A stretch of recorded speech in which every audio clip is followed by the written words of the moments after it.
Hello students, welcome to economics classes. Dear students, in the previous classes we have discussed ordinal utility. आज बेटा micro economics का page number 2.13 और page number 2.14 को हम discuss करेंगे. ये मेरी बुक का नाम है Sandeep Garg and if you feel any problem you can contact from the book. तो बेटा आज का जो टॉपिक है वो है मेरा meaning of indifference curve. In the previous classes we have seen that एक कंज्यूमर के पास जितना पैसा है he want to spend on two goods in such a manner that he gets maximum satisfaction. अब इसी बात को आज हम लोग समझेंगे.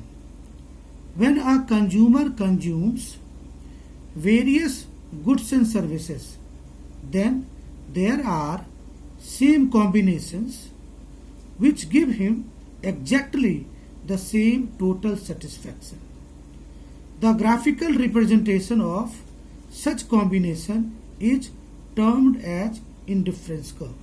That means indifference curve is a curve which shows various combination of two goods which are consumed by the consumer with the given money income. और money income क्या है बेटा? Budget line. और ये बेटा meaning of indifference curve. Now students we have another point. Now what would be the exact definition of indifference curve? Indifference curve refers to the graphical representation of various alternative combinations of bundles of two goods among which the consumer is indifferent. Consumer is indifferent का मतलब होता है कि consumer को दोनों goods पर same satisfaction मिलता है. इसी को हम लोग बोलते हैं definition of indifference curve. Now dear students, this indifference curve can be explain with the help of a schedule and diagram. Indifference schedule, combinations of apple and banana. मान लो हम लोग एप्पल और बनाना पे खर्च करना चाह रहे, तो एप्पल को हमने ए से डिनोट किया, बनाना को हमने बी से डिनोट किया, PQRST. तो एप्पल्स का कॉम्बिनेशन 1 2 3 4 5 और बनाना का कॉम्बिनेशन 15 10 6 3 1. बेटा इस शेड्यूल को देखने से मुझे क्या लग रहा है? अगर मुझे एप्पल ज्यादा चाहिए तो बनाना का सेक्रीफाइस करना है. अब बेटा अगर इसी शेड्यूल को मुझे डायग्राम में बनाना है, तो मैं अगर आपको एक बात बताऊं कि दीज आर द P के लिए ये कॉम्बिनेशन है, Q के लिए ये कॉम्बिनेशन है, R के लिए ये कॉम्बिनेशन है, S के लिए ये कॉम्बिनेशन है, T के लिए ये कॉम्बिनेशन है. If we plot these combinations on a curve we get a downward sloping curve.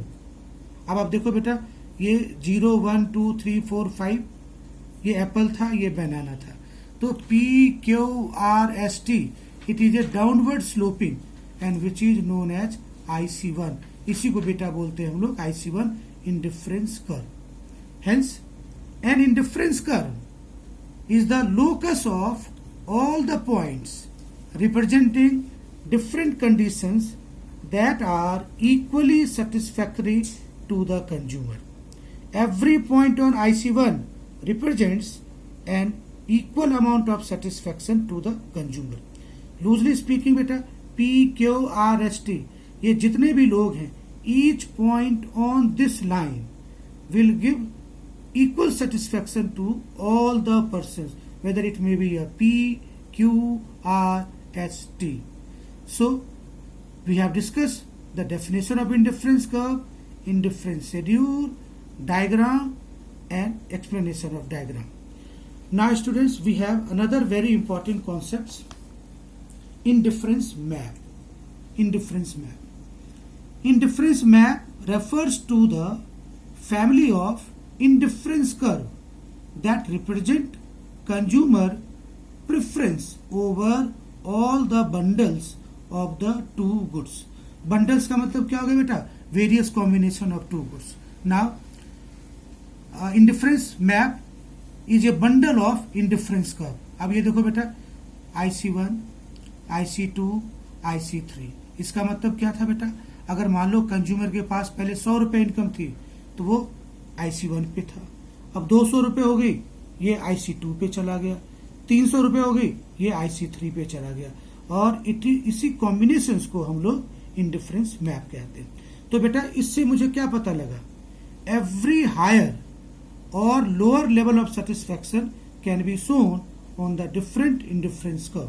Hence, we draw one conclusion: higher indifference curve represent higher level of satisfaction and lower indifference curve represent lower level of satisfaction. तो बेटा यहाँ देखो, IC3 will give maximum satisfaction, IC2 lesser than IC3 and IC1 lesser than IC1. So dear students, we have covered all the aspects of indifference curve. So you will see the video and prepare the notes carefully. That's all for today. Thank you.